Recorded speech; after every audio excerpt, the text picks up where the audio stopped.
It was a Tuesday night, a little after 9, parked crooked outside the grocery store because I didn't feel like backing into a real spot. Engine still running, radio on low. I unfolded the receipt while the total was still warm in my hand, $132 for what felt like nothing unusual: chicken, eggs, some vegetables, coffee, a couple things I didn't remember grabbing. What surprised me wasn't the number. It was how little I reacted to it. No wince, no math in my head. No, how did it get this high? Just a quiet acceptance, like that's what groceries cost now. I remember sitting there a second longer than necessary, realizing I couldn't remember when that reaction disappeared. There used to be a version of me who would have noticed, who would have paused. That guy didn't vanish suddenly. He just stopped speaking up. And I drove home thinking about how expensive normal doesn't announce itself. It just shows up and waits for you to agree. I used to think expensive was obvious, like a bad decision you could point at later and laugh about, but what I drifted into didn't look like that. It looked responsible, reasonable, adult. A coffee that went from $2 to $5 because the place was nicer and closer. $5 doesn't feel like anything until it's 5 days a week. That's about $100 a month, $1,200 a year. And that's the part that made me uncomfortable later. Not the coffee, but how easily I stopped noticing the change. I told myself it was inflation, or convenience, or just how life works when you're busy. None of that felt like a lie. That's what makes this tricky. I didn't decide to spend more. I just adjusted my definition of normal without realizing I was doing it. And once something feels normal, it stops asking permission. Delivery is where I really feel the shift. I remember when ordering food meant pulling out the app, hesitating, and deciding it was worth it tonight. Now it just happens. Long day, low energy, thumb already moving. The fees blur together. Delivery fee, service fee, small order fee, tip. It's not $10, it's just the total. But when I finally looked back, it was about $40 extra a week. That's $160 a month, almost $2,000 a year. Not for food, for not driving, for not waiting, for not thinking. That realization didn't hit like panic. It felt more like embarrassment mixed with relief. Embarrassment that I hadn't noticed. Relief that there was a reason. Things felt tighter than they should. I wasn't eating better. I wasn't enjoying it more. I was just paying to make evenings quieter. And somehow that became part of the budget without ever being discussed. Gas used to bother me. I remember watching the numbers climb and feeling annoyed, like it was personal. Now I just fill the tank and look away. $20 more than it used to be. Twice a month. That's $40, $500 a year. It doesn't feel dramatic because it doesn't change how I drive. Same routes, same errands, same habits. I absorb the cost instead of reacting to it. That's the part that sticks with me. Not that gas got expensive, but that I did nothing in response. No adjustment, no trade-off, just acceptance. It's like carrying a heavier backpack and telling yourself it's fine because you can still walk. You don't notice the strain right away. You notice it at the end of the day when you're more tired than you expect to be. Subscriptions are sneaky because they don't feel like spending. They feel like maintenance. $10 here, $15 there, music, streaming, storage, an app I needed once and forgot about. When I finally added them up, it was around $120 a month. That's over $1,400 a year. I didn't feel ripped off. I felt surprised. These weren't luxuries anymore. They were background noise. I wasn't choosing them every month. I was inheriting them from past versions of myself. That's the weird emotional part. I wasn't enjoying them actively. I was just avoiding the effort of revisiting old decisions. Paying felt easier than reconsidering, and ease, I've learned, is rarely free. Rent was the one I justified the hardest. I moved into a place that was just a little more than I wanted to pay and told myself it was temporary.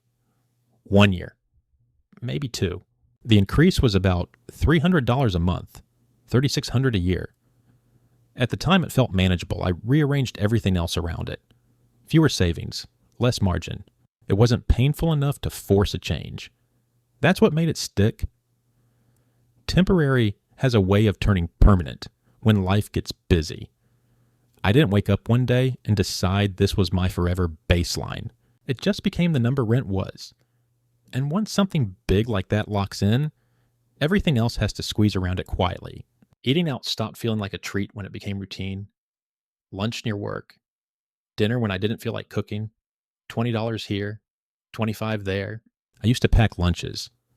I don't remember when I stopped. When I finally looked at the total, it was around $400 a month, almost $5,000 a year. That number didn't make me angry. It made me tired. I wasn't celebrating. I wasn't indulging. I was just worn down. This is the part I didn't want to look at first. Not because it's extreme, but because it's honest. I wasn't spending for joy. I was spending for relief. And relief is expensive when it becomes daily. Credit cards made everything smoother. Swipe, tap, done. I told myself I was responsible because I paid the minimum on time. The interest didn't feel real because I never saw it. But a balance of $4,000 at 20% interest quietly costs about $800 a year.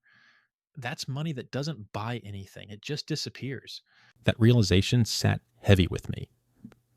Not because I felt dumb, but because I felt agreeable. I kept saying yes to small comforts and no to the future without noticing the pattern. Debt doesn't shout when it arrives like this. It hums. It blends in. It waits. Upgrades felt earned. Better seats, faster shipping, nicer versions of normal things. $5 more, $10 more. I remember thinking, what's the difference? The insight came when I realized how often I said that. Those little upgrades added up to maybe $60 a month, over $700 a year. None of them changed my life. They just raised the floor of what I considered acceptable. That's the uncomfortable part. Once the floor rises, going back feels like loss. Even when you don't miss anything specific. I wasn't chasing luxury. I was slowly redefining enough. Groceries shifted without a conversation. Same store, same aisles. Higher totals. Pre-cut, pre-marinated, pre-washed. Each item only a couple dollars more, but $40 extra per trip adds up fast. About $160 a month.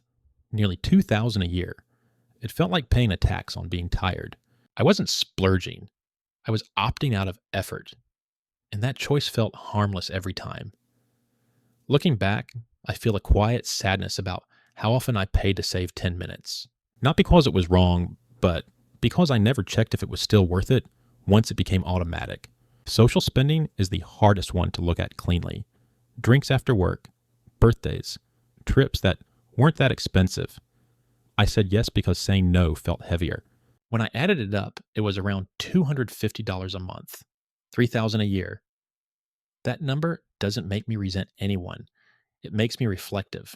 Belonging has a price, and I paid it without negotiating. Not just with money, but with mental space. Expensive normal shows up fastest when it's tied to connection, and there's no clean answer for that. Just tension. Insurance upgrades felt responsible. Lower deductibles, extra coverage, peace of mind. $15 here, $20 there. It came out to about $100 a month, $1,200 a year. This one's complicated. It felt smart, and maybe it was. But there's something heavy about realizing how much I paid to feel less anxious about things that might never happen. Fear has a way of nudging spending upward quietly.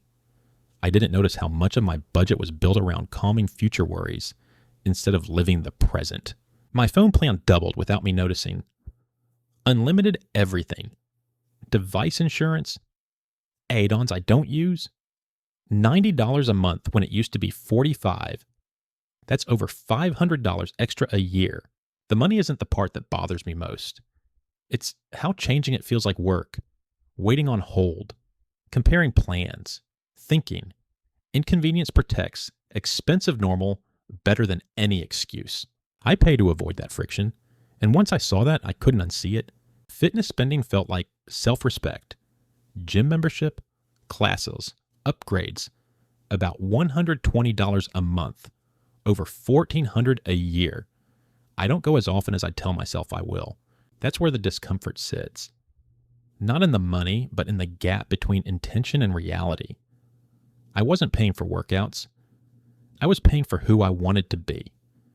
Expensive normal gets sticky when it's tied to identity. Streaming piled up quietly. One service became 3. 3 became 5. About $70 a month. $840 a year. I don't watch most of it. It's not about entertainment. It's about accumulation. Abundance showed up without being invited. And once it's there, removing it feels oddly uncomfortable. I notice how excess often disguises itself as comfort. Bank fees barely registered. Overdraft protection. Convenience charges. Account minimums. Around $30 a month. $360 a year. The amount isn't shocking. The invisibility is. Money left without a feeling attached to it. That indifference is expensive. I didn't feel cheated. I felt detached. And that detachment adds up. Clothes changed too. Fewer items. Higher prices. A $120 hoodie feels normal now. Compared to before, that's maybe $600 extra a year. I wasn't dressing up. I was settling into a new baseline. It felt earned. That feeling is powerful and a little dangerous. Earned things are harder to question. Travel upgrades were framed as self-care, better seats, flexible tickets, $300 extra per trip, 2 trips a year, $600. It felt justified. Life's hard. Comfort helps. And it does. But comfort stopped being special. It became expected. Treats turn into standards faster than we think. Even safety crept upward. Bigger emergency buffer, more, just in case. It wasn't bad. It was heavy. Money parked for security meant money not moving anywhere else. It felt like holding your breath financially. Necessary, but tiring.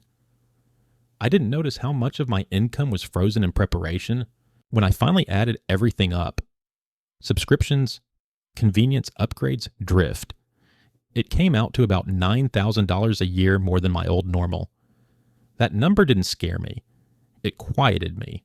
I think about what $9,000 feels like in hours worked, in stress absorbed, in choices postponed. Expensive normal didn't arrive with a warning. It arrived politely, one small agreement at a time. And I'm still sitting with that.